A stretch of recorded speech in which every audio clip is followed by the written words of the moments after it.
Here's an annual job. Try to do it once a year. Don't have a regular schedule for it, but take the dryer apart and clean out all the lint. It's a little overkill possibly, but I think it's more thorough than just sticking the brush that you can buy down into the lint area. I don't know about other dryers that have a different kind of lint system, but I'm sure it's similar. This is an old Kenmore, probably from, I'd have to say, the early 90s. Still going strong. So I'm going to take this apart and get into the lint. I know I have to pull this out, and there's 2 screws here to take out. And I lift this up. I think there's clips underneath here and here, to just pop this up. And then that'll stand up, but it won't stand on its own, so I'll probably have to lean it against the wall, move this back a little bit. So I'm going to get that done now and continue from there. That did just lift off. Here are the clips. Some units might have screws or something, but from doing this, I remember that these just pop up. You have to use a little bit of force, so it almost seems like you're going to break something. Here's the dryer lint duct. As you can see, there's a lot of dust on top of it. It's a good time to check to see if there's any issues, like with your belt or the felt gaskets around the edges. We're pretty conscious of making sure there's nothing in the clothing when it's going into the dryer. We don't have little kids anymore, but toys or anything like that that might be in pockets or within a blanket, certainly change, anything like that can get into this edge when it's spinning, and then it'll just chew that up. So this dryer is quite old, and we still haven't had to do anything with these. I did change the belt one time so far, and I actually have an extra belt from my unit that someone was having issues with, and I farmed it for some pieces. It was a similar unit to this, so I have extra pieces for this dryer. So this hopefully will last a lot longer. It's a challenge now, or just a thing to just keep going with this and see how long it'll last. So like I said, probably this is from, I'd say, 1993 or 4. And it was used then. We got it from someone who had gotten gas and didn't need the electric anymore. So they probably had it for at least a few years. So figure from 1990 till now. They don't make appliances like this anymore. I'm going to dismantle this. There's a couple screws on the back here. I think I have to take this whole back off here to do that. So it's just some nuts here, some over here, and a couple on the sides there, and this whole panel will come off.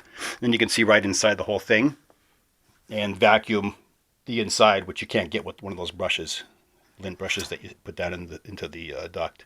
So that's good, but this is going to be better. There were 4 screws holding this on, 2 on each side, or 5 screws, 2 on each side, and then 1 in the middle. Of course, I also didn't mention the unit is unplugged, because you're going to get down into where the wiring is. So I made sure to unplug it. Now you can see here, this is some stuff that fell out. There's a lot of dust like down inside there, and then into the heating element. I forget if I take that apart or not, but certainly I'm going to take this off here, and then we can get down inside there and clean that out. And then once this is off, I think you can see in here more. There were only 4 screws. 1 here, down here, and up here. So you don't have to take this. This isn't coming off. You can still get in here with a brush or the vacuum, and then this just lifts out. The 2 screws at the top you need to remove, otherwise this won't move at all. So I took them off already.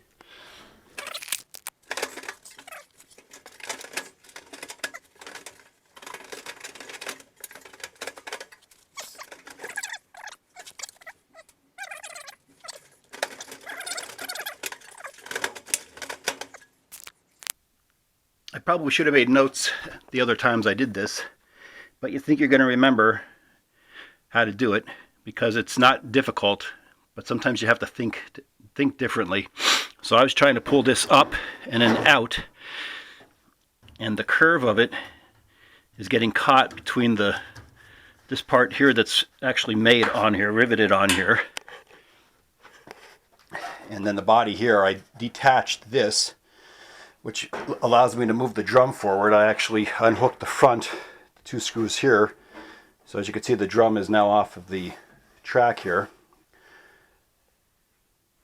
So I'm able to pull this up out this way.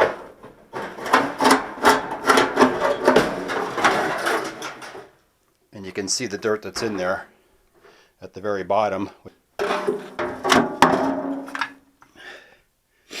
So you can see it's really stuck in there. So I don't know how you'd get it pretty clean with a brush.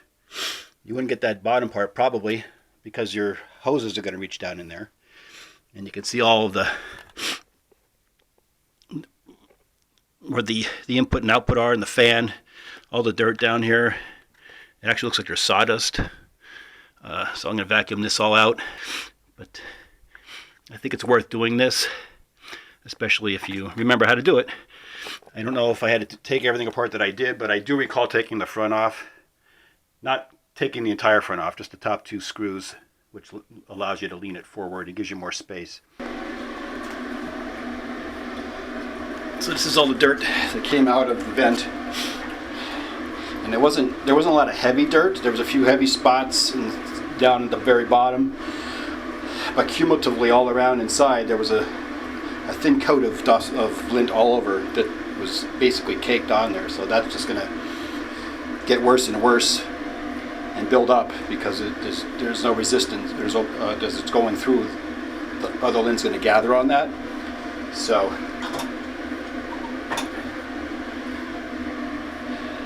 I hosed it all out, scrubbed it out with the brush, and it's outside drying right now.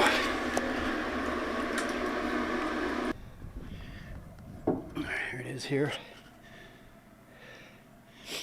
A little bit of rust, nothing too bad, but all down there was the heaviest. You may or may not be able to see the top here is all nice and clean now. I had a skinnier brush I had to use there, but that's the main part that would get cleaned if you only did it with a brush from the top. And then all that would be dropping down into the bottom here. And then, I don't know, turn the dryer on and hope it blows out of the vent outside, I guess. I don't know. If you put the vacuum on it, I guess it would suck some of it up. But it's not a closed system, so you're not going to get a lot of suction to pull that right out. So as much as I kind of don't like doing this, it seems to be kind of a pain, but I think it's worth it. I don't recall now doing this every year. It seems like I do this every maybe 2 years or so, just because it is kind of a hassle. But that wasn't much of a build-up for a couple of years. But if you haven't done it for many, many years, I can see where you might even have a build-up on the bottom here, and you have a limited amount of airflow. And I think it would gather heat and all that, and that's where you could probably get a fire. Getting in here, there's a gasket.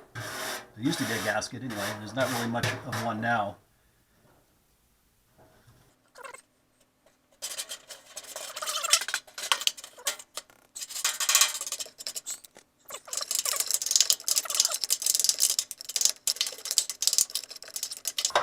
Again, this is probably overkill, but as long as I have it apart, I'm doing this.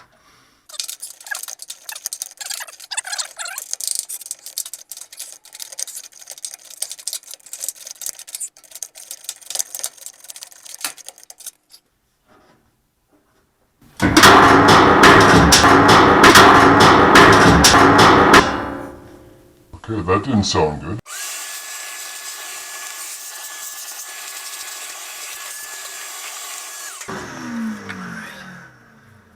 Let's get inside here.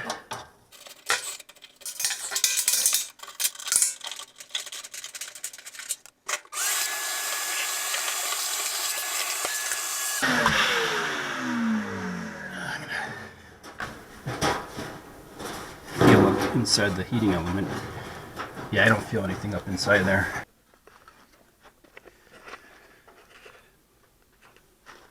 I had this outside drying. It's mostly dry, but I'm gonna put it back in, and once I get everything together, I'll just run it empty for a little while, and that should heat it all up and dry it.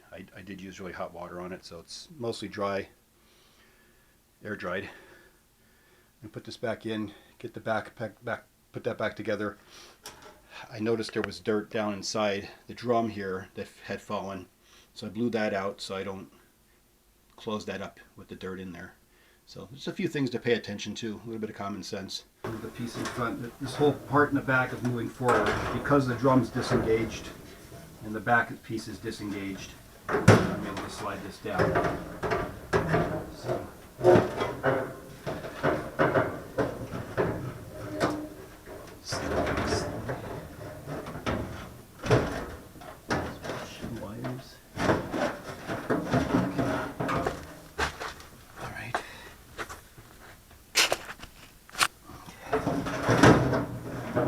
Some wires here to make sure there's nothing getting caught. Slide this down in here.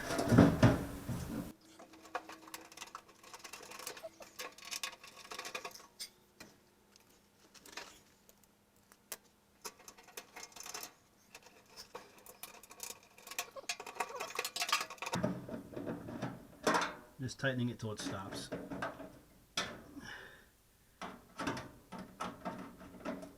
I had disengaged this piece here.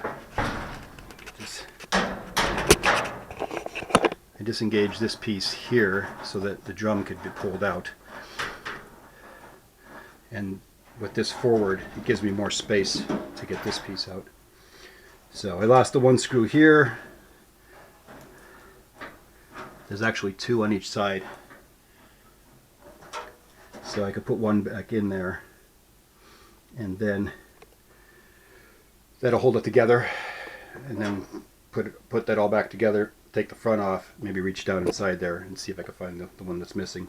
Then I can just flip this up easily and put that other screw back in.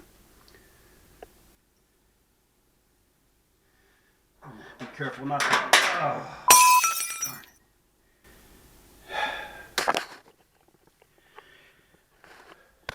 Got the screws in on the back.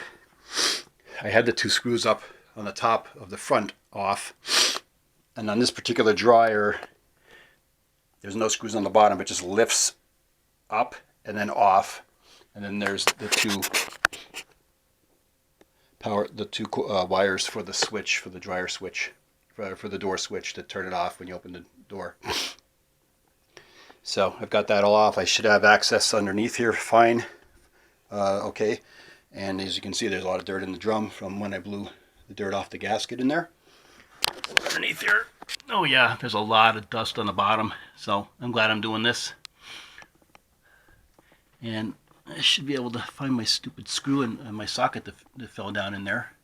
I see a piece of a zipper. Must have broken off of one of the coats or something. So I'm going to support this with, I don't know, so shoe or something, and get in there with a little brush and hopefully find my screw.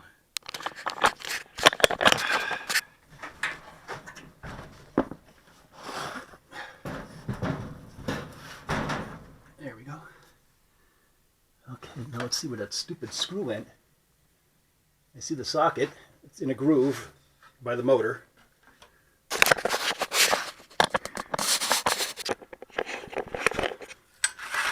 Right back in here.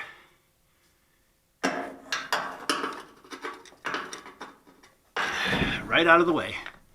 I'm going to figure the screw is there too. You can see a lot of the dust on the motor. Should clean that off too. So here's the socket. I'm going to feel around there. See if I can feel that screw.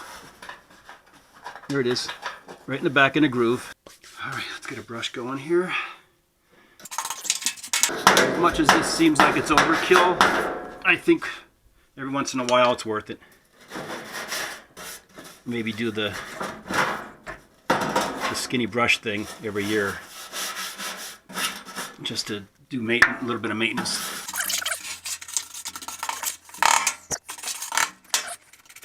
Just being very gentle with this so I don't rip any wires off.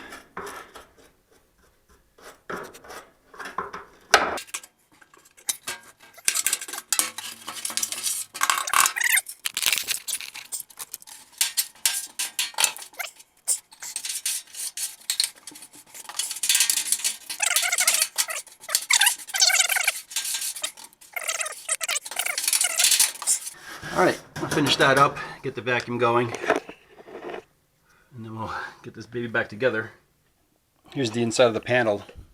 That's the other inside of the dryer around the door. And quite a bit of dust there, so long as I'm here. This is probably not all that important, but as long as you have it out, might as well. Then your dryer is excessively clean.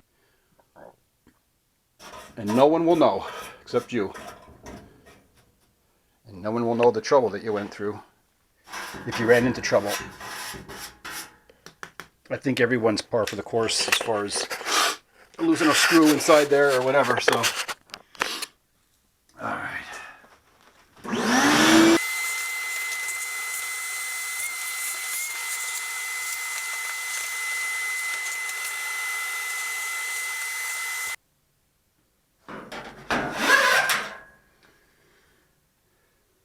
So here is the dryer lint screen. I screwed these screws back in here. I wiped this down. There was quite a bit of dust all over the top of the dryer. I brushed this all off with a brush, and I got all the excess dust off. This has a little bit of a groove in the screen here, but I picked one of these up from the junkyard. You can go into the area where they dump the appliances and just kind of check out and see if there's anything like what you have. This is a lot older now, so probably wouldn't find one like this, or maybe you would find one, but it's old enough that all of these are probably gone already. People have gotten rid of them. But if you've got something that's that's like a few years old now and you happen to be going to the junkyard, just take a look around and look for parts. I got this for free from the junkyard. They just said, just take it. And I took this and I looked it up, and it was like 25 bucks. So save yourself some money and shop at the junkyard.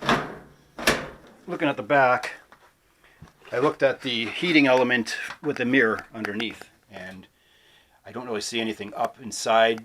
On the very bottom there was a little bit of lint, and I got that with my fingers, but I wouldn't stick anything up in there. You don't want to end up breaking the heating element or anything like that. So if you were going to really want to clean that, you would remove that and maybe use blow some air in there or something like that.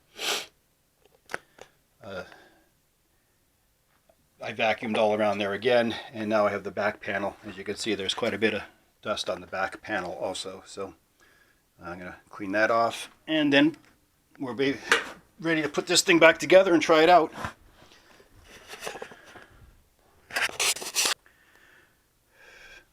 So I got this small pile here.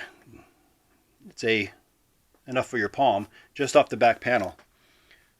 So cumulatively, it's quite a bit of dust between the ductwork, the bottom part, the inside, the top part, the back panel, the exhaust here. I did just clean the pipe going out because I put a new vent on the outside, so I just cleaned that out just a couple of weeks ago. So it's a significant amount of dust, and with something that produces heat, it's just kind of a formula for some sort of a fire. So hopefully if you take this initiative once in a while, you can prevent yourself from having an electrical fire.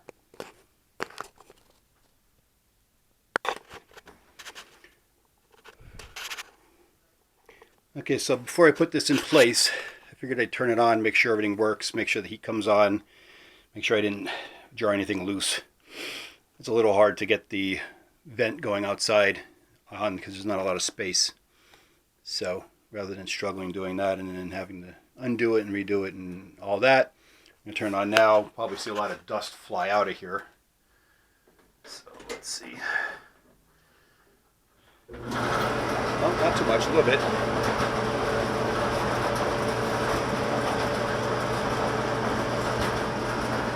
Sounds normal. No weird noises. Clangings, rubbings.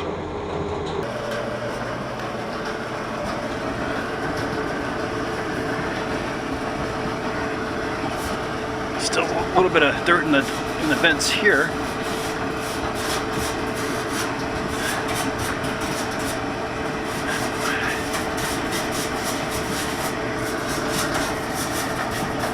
Okay.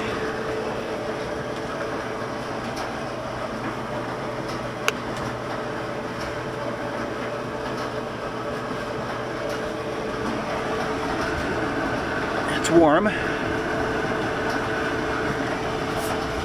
it a little bit of time to heat up good. I also want the air to go through that ductwork to dry that out before I actually run it with clothes in it, so I don't have any lint building up on the wet areas. All right. Make sure the switch works. All right, that worked. Okay, it's hot inside. It moves freely.